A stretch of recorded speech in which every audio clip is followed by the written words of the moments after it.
ခတ်တာကိုအရန်ချစ်တယ် မောင် မင်းအလောက်ကအိမ်ရှင်မလို့ငါ့ကိုပဲပြုတ်ပြီးတော့မရှင်းလား ဆောက်လေးပါနေငါ့ကိုလာမပြောနဲ့ကြားလား ကန်စာဒီနေ့ကအဲ့တော့ဒီမှာပြီးပြီ မေးပါအဲ့တော့ကြောက်ပြန်ရောက် ကျမပေါ်မှာခတ်ခဲ့တဲ့အစိတ်ကူးတွေပြည့်ရင်ထဲမှာစိုက်စေခြင်း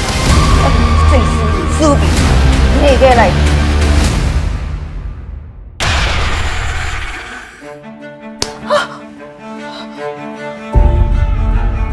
မောင်ဘာလုပ်တာလဲခဏဘာမှလုပ်မိလို့လဲဘာလို့ခဏတော့ဒီနှိမ့်ဆက်ရလဲမောင် တမင်တက်ရိုက်တာကြည့်လို့မရလို့ရိုက်တာရှင်းလား မောင်ခဏဆေးရုံသွားရအောင်ပါလေ အဲ့စိတ်ရောက်တာမင်းရိုက်တာမင်းအဲ့လုံးကြပဲဂုံမောက်နေရမလားမကြားချင်ဘူး မင်းအလောက်ကအိမ်ရှင်မလို့ငါ့ကိုပဲပြုတ်ပြီးတော့မရှင်းလားဒီမှာမင်းကိုဖေးအောင်ဟာလေအိမ်ဆေးရုံပဲခဏခဏသွားချင်တာမင်းအိမ်ဆေးရုံမှာမရှိဘူးဟမ်ဘာတောင်းနေရှိလဲငါ့ကိုပြောစမ်း မောင်ခဏဘလို့ပြောလိုက်တာလဲခဏလို့မိမစားမျိုးမဟုတ်ဘူးလှုပ်လှုပ်တယ်ဆိုတာလွတ်တန်ဖို့တခုပဲအခုဒီပုံစံနဲ့ခဏဆေးရုံမလို့သွားလို့ရမှာလဲမောင်ဟမ်မောင်ခဏကိုချစ်လို့ယူထားတာမဟုတ်ဘူးလားဟမ်ဘာလို့ခဏကိုနှိမ့်ဆက်နေရလဲမောင်ဘလို့လောက်ဒီပြောင်းလဲသွား တောင်းလိုက်ငါပေါ့ဘူးမေးမင်းငါ့ကိုအချိန်ပေးလို့လားမင်းငါ့ကိုတာယာမှုပေးလို့လားအဲ့တော့မင်းလိုမိန်းမမျိုးလက်ထပ်ပြောငါဘာလုပ်ရမှာလဲ မောင်ဘယ်လိုစကားပြောလိုက်တာလဲဟမ်ခဏဆင်းရဲတယ်ခဏမှာပိုက်ဆိုင်တာဆိုလို့ဒီပညာတစ်ခုပဲရှိတာဒါပေမဲ့မောင်ချစ်လို့မောင်ကလည်းခဏရဲ့ပြစ်တင်မှုကိုလက်ခံလို့ခဏတို့မြောက်လက်ထပ်ခဲ့ကြတယ်ဘာလို့မောင်အခုကျမှဒီလိုစကားပြောနေရလဲ မင်းကစင်းရဲတယ်ပညာတတ်တယ်မင်းမအိမ်မာနပဲရှိနေမှာလားဟမ်ပြအိမ်ဆရာဝန်အလုပ်ကလည်းဘာလုပ်လို့ရမှာလဲငါအချမ်းသာတယ်မင်းကိုလည်းငါချမ်းချမ်းသာသာထားနိုင်တယ် မော အဲ့ င် တော့မင်းကငါ့ကိုကြိုးစားရမှာလေငါ့ကိုအချိန်ပေးရမှာလေဘာလဲယူလိုက်မင်းအိမ်ဆရာဝန်အလုပ်ကိုပဲဆွဲလိုက်နေတယ်ငါ့ကိုပြောစမ်း မောင်ခဏပြောပြီလေခဏပိုက်ဆိုင်တာဆိုလို့ဒီအလုပ်တစ်ခုပဲရှိတာမောင်ကမှအဲ့လိုအကြောင်းပြချက်လာပေးနေတာခဏရှင်းနေ အေးနိုင်ထွက်လိုက်အဲ့လောက်ကထွက်လိုက်မင်းအသားနာမခံကြဘူးအဲ့လောက်ကထွက်လိုက်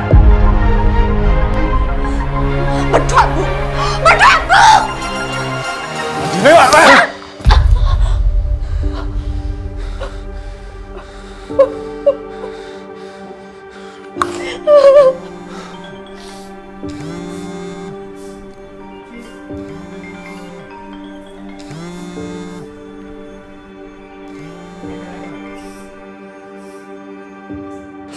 ဒီရီ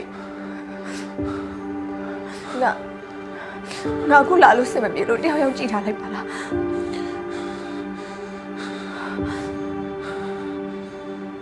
ဒီအဆုံငါအခုလာခဲ့နော် မိမတော့အေးမင်းအဲ့လောက်ကိုရမ်းချစ်နေမလားအဲ့လောက်ကိုသွားအေးငါအဲ့ကိုတစ်သက်လုံးပြတ်မလာနဲ့ကြားလား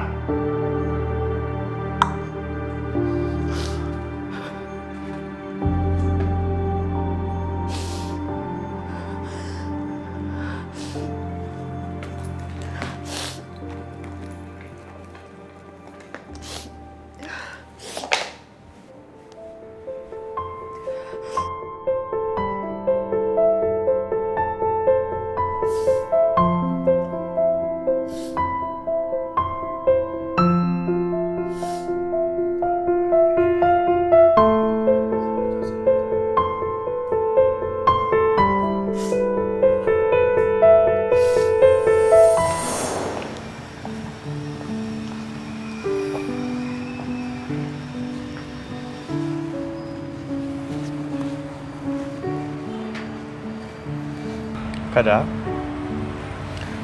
နှလုံးမိတ်ထားပြီးပါလား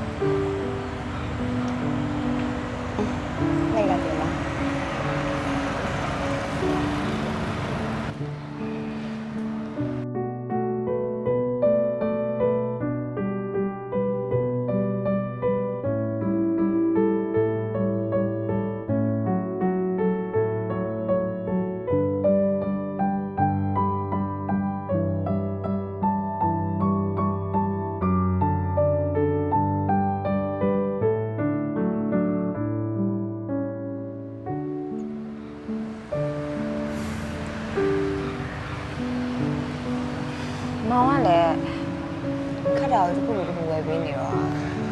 ဟောမတူဘူးလေခက်တာရဲ့ဒါမောင်ရဲ့အချစ်တွေအသက်ရှူလိုက်တိုင်းတွေးကြောလေးခုံနေတယ်လို့မျိုးပြီးတော့နိုင်ရီအမြဲလည်နေတယ်လို့မျိုးခက်တာနာမှာအမြဲရှိနေချင်လို့ပေါ့ခက်တာရဲ့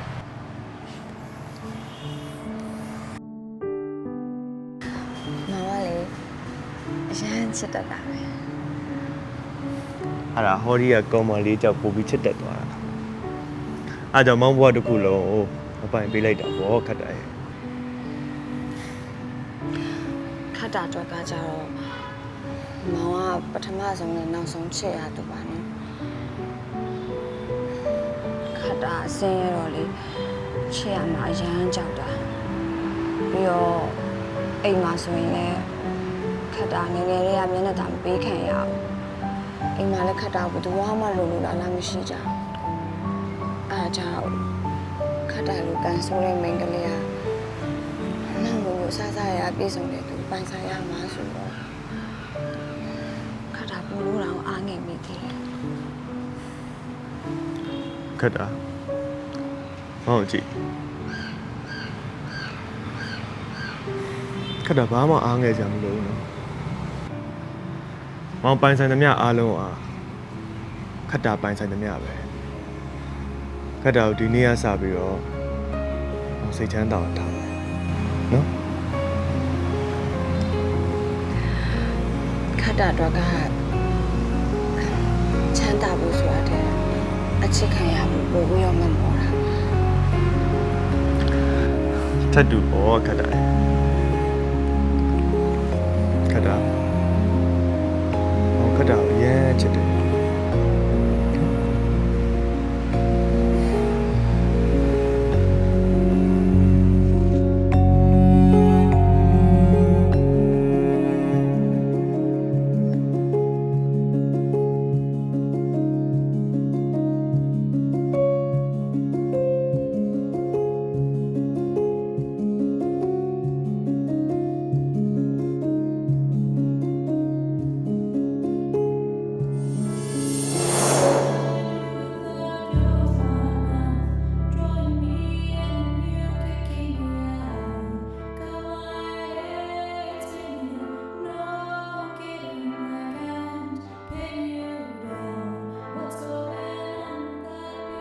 ချစ်တာဗောရမ်းချစ်တာချစ်လေးကိုရမ်းချစ်တာနော်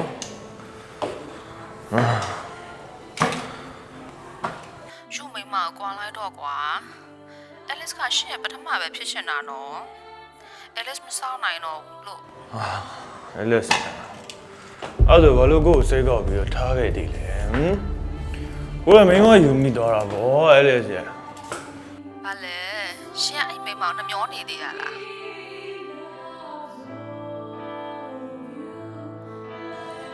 ဟာမမျောစရာလား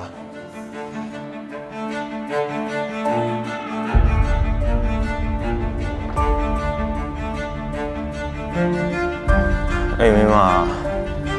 ဘာမှတုံးကြရမင်းမမဟုတ်ဘူး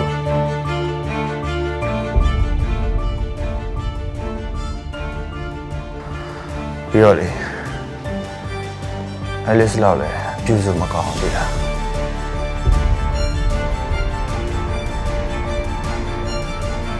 Alice 呀，我 Alice ကိုလက်ထပ်လိုက်ရမှာရန်နှမျောပါပဲ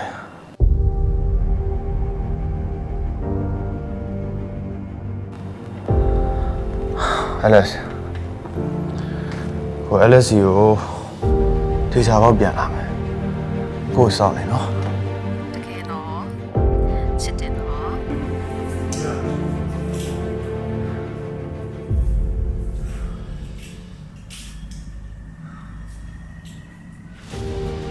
။ည။နင်ဘာလို့ထပ်ပြီးတော့ဖောက်ပြန်ပြလဲ။ဟမ်။နင်အဲလစ်ဆိုတဲ့မိန်းမနဲ့ထပ်ပြီးတော့ပတ်သက်နေပြန်ပြီလား ဟိုလာပြောနေရလဲဟမ်မင်းကအမိတ်လာပေးလို့မရအောင်တော့ Alice ကငါ့ချစ်ဆိုငါသူ့ကိုပဲလက်ထပ်လိုက်ရမှာမင်းကိုလက်ထပ်လိုက်တော့ငါအခုလိုမျိုးစိတ်ဆင်းရဲနေရတိလား ။ဘာပြောလဲ။ဒါဆို ဒါဆိုနေရာငါဘာလို့မျောလင်းချက်နေပြီလက်ထက်ခဲ့သေးရလဲဟမ်ဘာဖြစ်လို့ငါ့ဘဝပြည့်စည်ခဲ့ရလဲအဲ့ဆိုရင် ငါမဟုတ်ဘူးမင်းဆက်ထားရပါ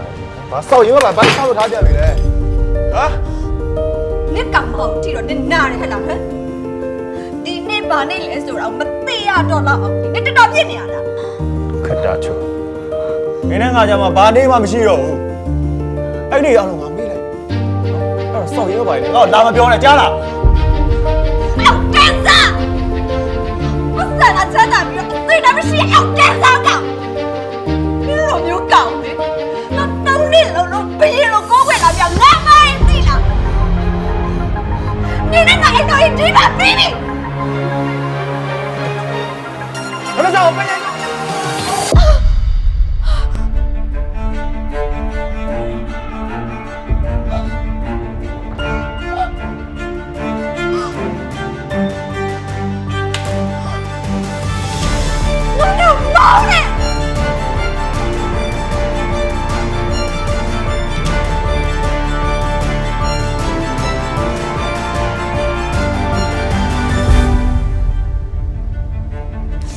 မလာနဲ့လုံးဝမလာနဲ့အာ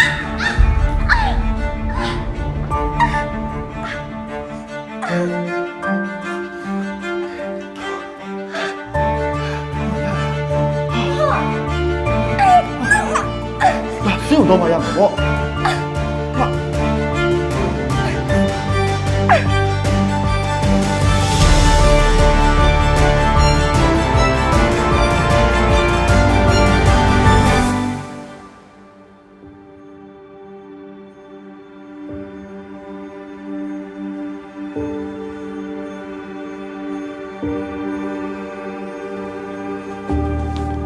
ခက်တာ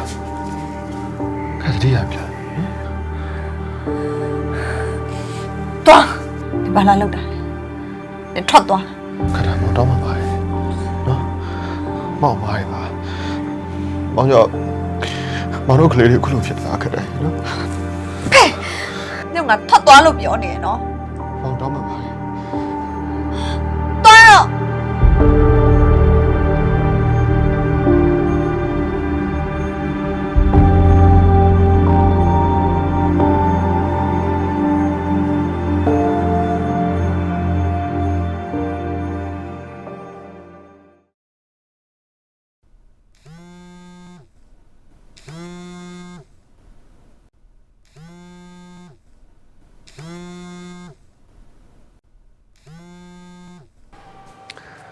ဟဲ့လေငါနဲ့ဖုန်းထပ်မဆက်နဲ့လို့ပြောထားရလေမင်းကငါနဲ့ပြတ်ပြီဘာမှမဆိုင်တော့တော့ဘယ်တော့မှငါ့ဒီဖုန်းထပ်မဆက်နဲ့ကြားလားငါမိမရဲ့နေရာဘယ်သူမှအစားမထိုးနိုင်ဘူး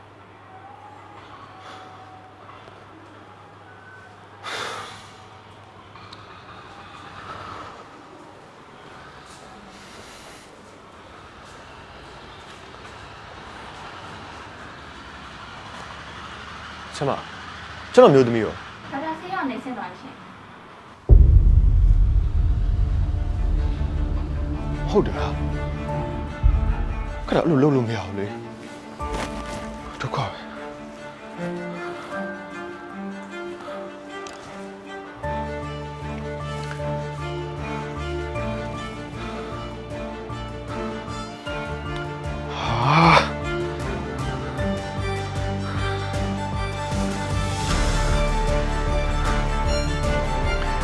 ဟဲ့ရတယ်ခက်တာပြောက်သွားပြီခက်တော့တွေ့အောင်ရှာခဲ့ဟဲ့တွေ့အောင်ရှာခဲ့တော့ကြားလား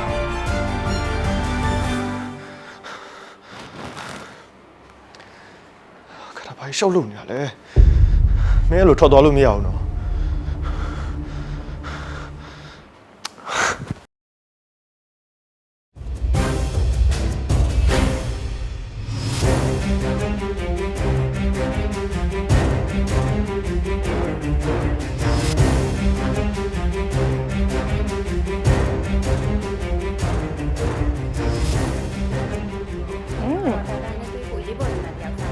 မမကမှပြန်လာလေ ဟုတ်တယ်ဟိုမှာ तू ကလည်းအရေးပေါ်ဆိုတာနဲ့အထဲမှာစီစဉ်ထားပေးလိုက်တာ ဟုတ်ပြီလေ အဲ့ဆိုလေတခါမှမကြည့်လိုက်တာပေါ့နော်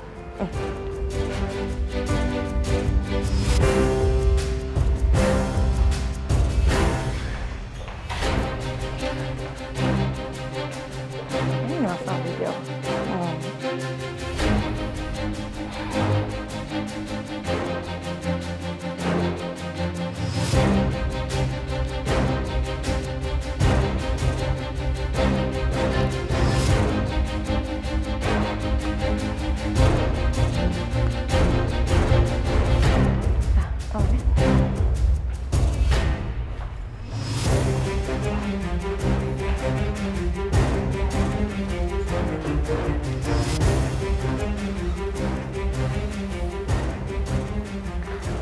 မင်္ဂလာပါအကိုကျမဒေါက်တာခင်ဆိုရပါဟုတ်ဘာများပြချင်တာလဲရှင်းကျမနဲ့ ဟိုကျွန်တော်နှာခေါင်းကရှမ်းဖြစ်ပြီးတော့ ဟုတ်ကဲ့ စောင်းကတော့ခွဲစိတ်ပြုတ်ပြင်ရမယ်ထင်တယ်ဒေါက်တာ ဟုတ် ဒေါက်တာကျွန်တော်အကောင်းဆုံးကူညီပေးပါအောင်နော်အားကိုးပါတယ် ဟုတ်ကဲ့ပါအဲ့ဆိုကျမဒီအနာလေးကိုတစ်ချက်စစ်ဆေးပေးကြည့်မယ်နော် ဟုတ်ကဲ့ ဒီတစ်ချက်လေးတိုးပေးပါဒါကတော့အနာကတော့ကျက်သွားပြီးပြီပေါ့နော်ဒါပေမဲ့ကြံခဲ့တဲ့အမာရွတ်တွေကိုတော့ကျမတို့ဒီဆဲတွေကိုပြန်ပြီးတော့ပြုတ်ပြင်ပေးဖို့တော့လိုအပ်တယ်အဲ့ဆိုမဟုတ်လို့ရှိရင် तू ကအမာရွတ်မှာခီးလွှတ်အနေနဲ့ဖြစ်သွားတာမျိုးတွေဖြစ်တတ်တယ်တခါလေကြာရင်ကိုယ့်ရဲ့နှာခေါင်းကစောင်းပြီးတော့မှဘေးတစ်ဖက်ကိုစောင်းသွားတာလို့ဖြစ်သွားတယ်ဆိုလို့ရှိရင်လည်းကိုယ့်ရဲ့အလားတရားရော performance ကိုပျက်စီးသွားတာပေါ့နော်အဲ့တော့ကုသနိုင်တဲ့လီလန်းလေးကိုကျွန်မအရင်ဆုံးရှင်းပြပေးမယ်အဲ့ထဲမှာမှအကူကြိုက်တာကိုရွေးပြီးတော့မှကုသပေးလို့ရတယ်ဟုတ်ပြီနော်ဟုတ်အဲ့တော့ကျမတို့မှာကုသမှုကနှစ်မျိုးရှိတာပေါ့နော် surgery လုပ်မယ်ဆိုလို့ရှိရင်ကျတော့ဒါအခုမှကျတော့ bone structure လည်းအဆင်ပြေသေးလားနှာရံကလည်းရှိပြီးသားဖြစ်တဲ့အတွက်ကြောင့်မလို့ကျမတို့ကအရင်တုန်းကတော့ကြိုးတွေထိုးကြတယ်အခုနောက်ပိုင်းမှာတော့ update ပို့ဖြစ်လာတဲ့အခါမှာကြိုးထိုးစရာလည်းမလိုနာကျင်မှုလည်းမရှိတဲ့ golden ultra king shape လို့ခေါ်တဲ့နှာတံမြင့်မြင့်တန်တန်ပုံစံလေးကိုပြန်ရတယ်စောင်းသွားတဲ့နှာခေါင်းပဲဖြစ်ဖြစ်အမာရွတ်ကြံခဲ့တဲ့နှာခေါင်းပဲဖြစ်ဖြစ်လှပမှုကင်းမဲ့နေတဲ့နှာခေါင်းပေါ့နော်ဒီနှာခေါင်းပွာတာတို့နှာခေါင်းကောက်တာတို့အစားအကုန်လုံးပြုပြင်လို့ရတယ်ရှင့်နော်အဲ့ဒီအမျိုးအစားတွေနဲ့ပထမအဆင့်ကုမယ်နောက်တစ်ဆင့်ကတော့လုံးဝအမာရွတ်တွေနဲ့အချိုင်အခွက်တွေလုံးဝမကြမ်းအောင်ဒီမှာပေါ့နော်မျက်နှာတွေကိုပါကျမတို့တခါတည်းပြုပြင်ပေးလို့ရတယ်ဒီမှာအကိုဆိုလို့ရှိရင်ဒီဘေးမှာကြွက်သားဒီပို့ပြီးတော့မှဘေးကိုကားသွားတဲ့အတွက်ကြောင့်မို့လို့ဒီကြွက်သားလေးရေဆိုဒီနေရာထိပဲကျမတို့ကသွားပြီးတော့ပြုပြင်ပေးလို့မရဘူးအဲ့တော့ဒီဘေးတွေပါပြုပြင်ပေးတယ်ဆိုရင်တော့ပို့ပြီးတော့ကောင်းတယ်အဲ့ဆိုဒီနေရာမှာပြုပြင်ဒီဘေးလေးတွေကကျတော့ပို့ပြီးတော့ခြိုင်သွားမှာဆိုလို့အဲ့တော့တပြေးတဲ့နေအောင်ကျမကမျက်နှာတစ်ပြင်လုံးရောဒီနှာရံလေးကိုပါတခါတည်းပြုပြင်ပေးလို့ရတယ်ရှင်ဟုတ်တကယ်လို့အကူအချိန်ရတယ်ဆိုလို့ရှိရင်ကျမတို့အခုတခါတည်းကုသမှုကိုစတင်လိုက်ရအောင်ပါ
ဒေါက်တာမှာ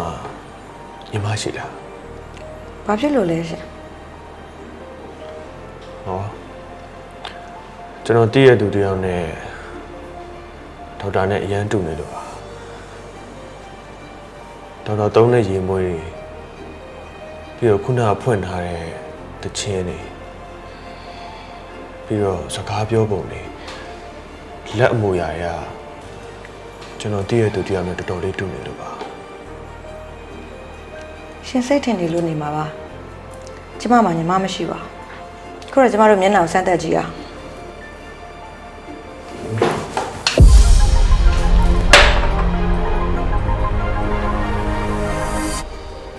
ထောက်တာဘာဖြစ်လို့လဲ sorry ပါကျမရှင်းမျက်နှာရဲ့တုံ့ပြန်မှုကိုစမ်းတာတုံ့ပြန်မှုအားအရန်ကောင်းပါတယ်ညီမကြီးဒီနေ့တော့ဒီအခုကို laser treatment လေးပဲလုပ်ရအောင်သူအရင်အပတ်ကလုပ်ထားတဲ့ treatment ကတော်တော်လေးအဆင်ပြေတယ်take care လုပ်တဲ့အနေနဲ့ပဲ laser လေးပဲလုပ်လိုက်ကြရအောင်နော်ညီမလေး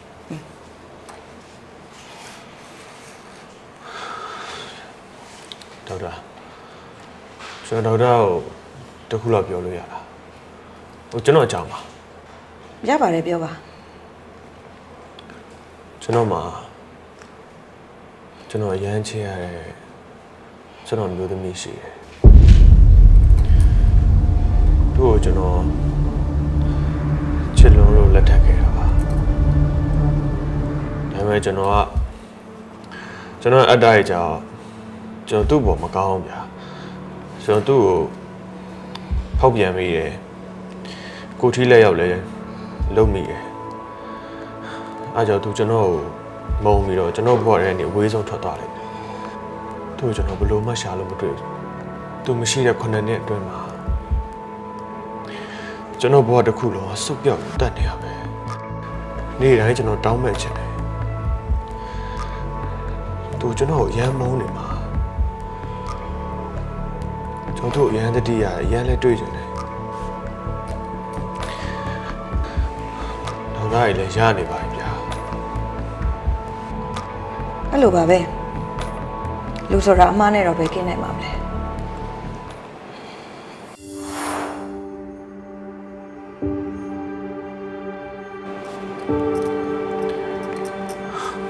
ကျွန်တော်အမပုံများတာပါသူကျွန်တော်တော်တော်လေးမုန်းနေမှာတော့တယ်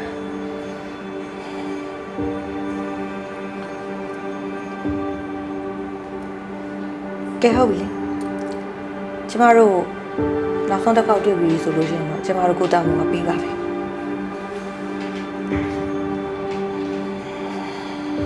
ဟုတ်ကဲ့ပါကျေးဇူးပါဒေါက်တာဒါနဲ့ဒေါက်တာသူနဲ့တိတ်တူတာပဲ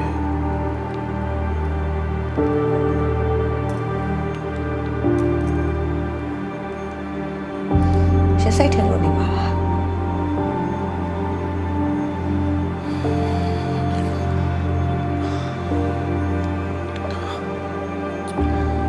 ကျွန်တော်ခွင့်ပြုပါဦး ဟုတ်ကဲ့ပါ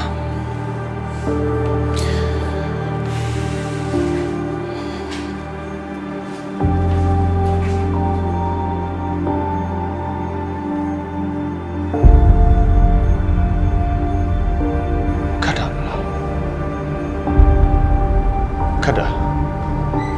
ခတ်တာချုံမလား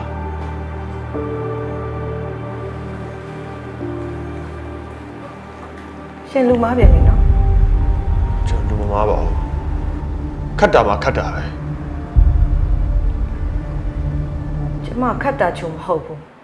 ကျမနာမည်ဒေါက်တာခင်စင်ဟော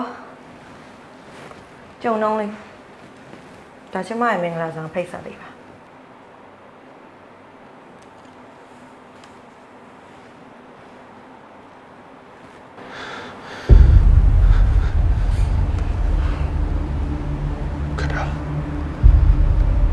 ခတ်တာမောင်မညာပါနဲ့ခတ်တာမှမောင်သိပါတယ်ခတ်တာမျက်နှာကိုပြင်လို့ရပြီမယ် တ်တာရဲ့နှလုံးသားကိုလည်းခတ်တာပြင်လို့မရဘူးနော်မောင်တောင်းမှပါတယ်မောင်ထပ်ပြီးတော့မရက်ဆက်ပါနဲ့နော်ခတ်တာ ကျမဒေါက်တာခင်စံလူတယောက်မျက်နှာပြက်စီးအောင်လုပ်ခဲ့တာထက်နှလုံးသားတက်ပစ်ခဲ့တာခက်တာချိုးကသေသွားပြီ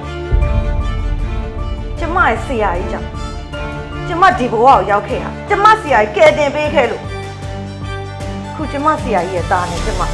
လက်ထက်တော့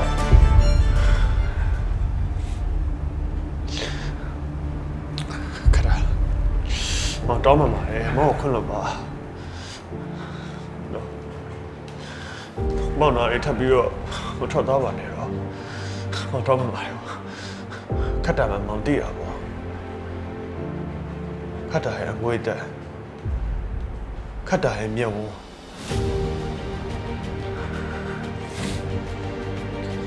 ခတ်တာရဲ့မောင်ထပ်ပြီးတော့မညာနဲ့တော့လေမောင်တောင်းမှပါတယ်မောင်နာထပ်ပြီးတော့လေထပ်မပြေးပါနဲ့တော့နော်ခတ်တာမောင်ချစ်တယ်လေခတ်တာလည်းမောင်ကိုချစ်တယ်မလားဟမ်မောင်ကိုချစ်လို့ခွင့်မလွတ်နိုင်တာမလားခတ်တာပြောလေဟမ်ခတ်တာ တိတ်ရေရတယ်ကျမရှင်ကိုချစ်တယ်ချစ်ခဲ့တယ်အဲ့ဒါကြီးကဝစ်ကြွေးတစ်ခုဒါပေမဲ့ကျမအဲ့ဒီဝစ်တွေကိုစက်ခဲ့ပြီးပြီအခုရှင်အလက်ရှင်တစ်သက်လုံးကျမအပေါ်မှာကျူးလွန်ခဲ့တဲ့အပြစ်တွေတစ်မိနစ်နဲ့လောင်ကျွမ်းနေစေချင်ရှင်ကျမအပေါ်မှာခတ်ခဲ့တဲ့အစိတ်ဆူးတွေရှင်ရင်ထဲမှာစိုက်စေချင်လားခုရှင်ရင်ထဲမှာစိုက်သွားပြီကျမကျေနပ်အဲ့ဒီစိတ်ဆူးကိုစူးပြီးနေခဲ့လိုက် ခတ်တာခတ်တာခတ်တာခတ်တာ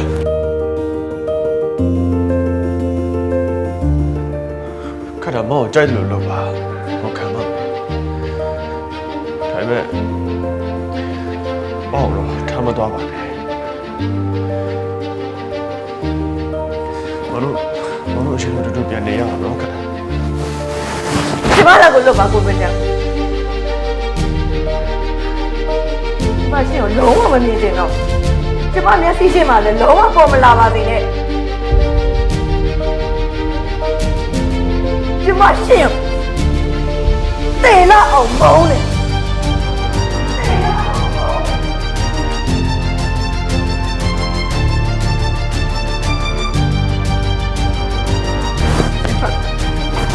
ဖြစ်သွားလိုက်တော့ ခတ်တာခတ်တာခတ်တာ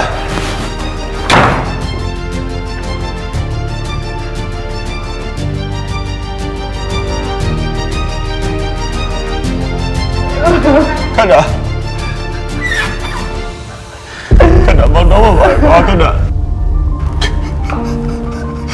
ပေါ့ဘာခတ်တာပေါခွလို့ပါပေါထားမတော့ပါနဲ့နော်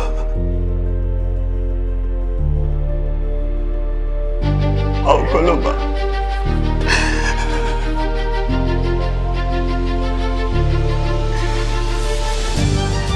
မချစ်ချစ်တယ်မချစ်လို့ကျမရှင်ကိုချစ်တယ်ဒါမှခွင့်မလို့